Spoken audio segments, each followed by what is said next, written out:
ቦል ቤተሰብ ዛሬ እንግዲህ የተለያዩ የኤፍኤ ካፕ ጨዋታዎች መርሃ ግብር ተደርገዋል። እንግዲህ ትላንትም እንዲሁ ተደርጓል። ማንቸስተር ሲቲ እንደሚታወቀው 10-1 ያሸነፈበት እንዲሁም ደግሞ ትልልቅ በእንግሊዝ ፕሪሚየር ሊግ ክለብ የሚባሉ ወይም ደግሞ በፕሪሚየር ሊጉ ጥሩ ላይ ናቸው የምንላቸው በሻምፒዮንሺፕ እንዲሁም ደግሞ በሶስተኛና በአራተኛ ዲቪዚዮን ክለቦች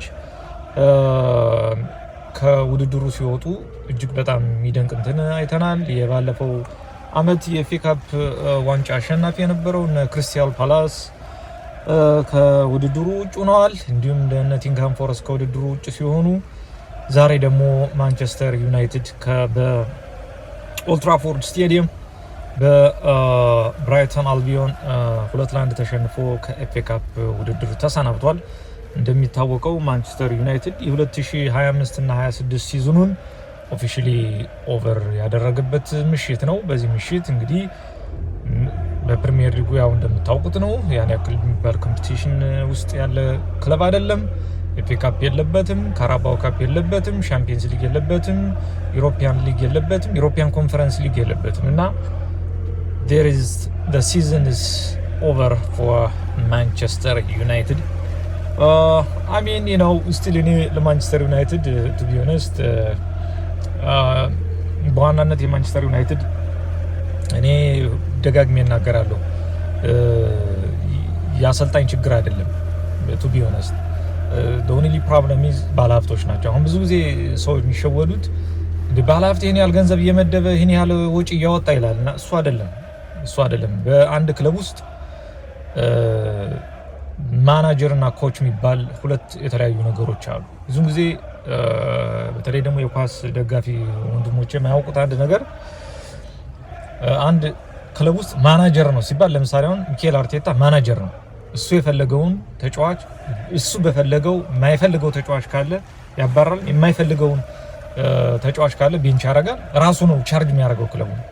at the same time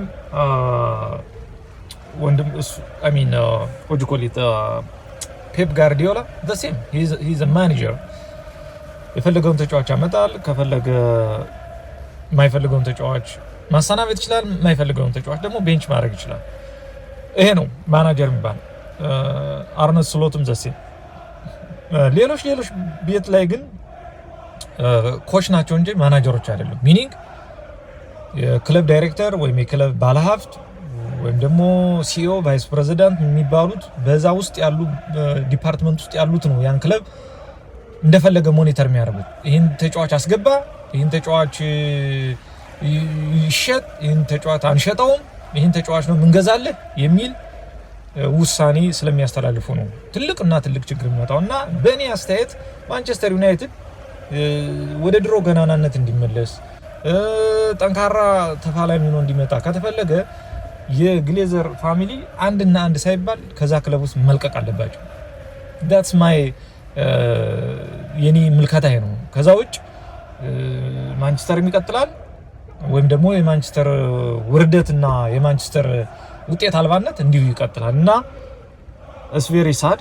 Anyways, 2025 and 2026 season for Manchester United is over and over. በዛሬው ምሽት ተጠናቋል።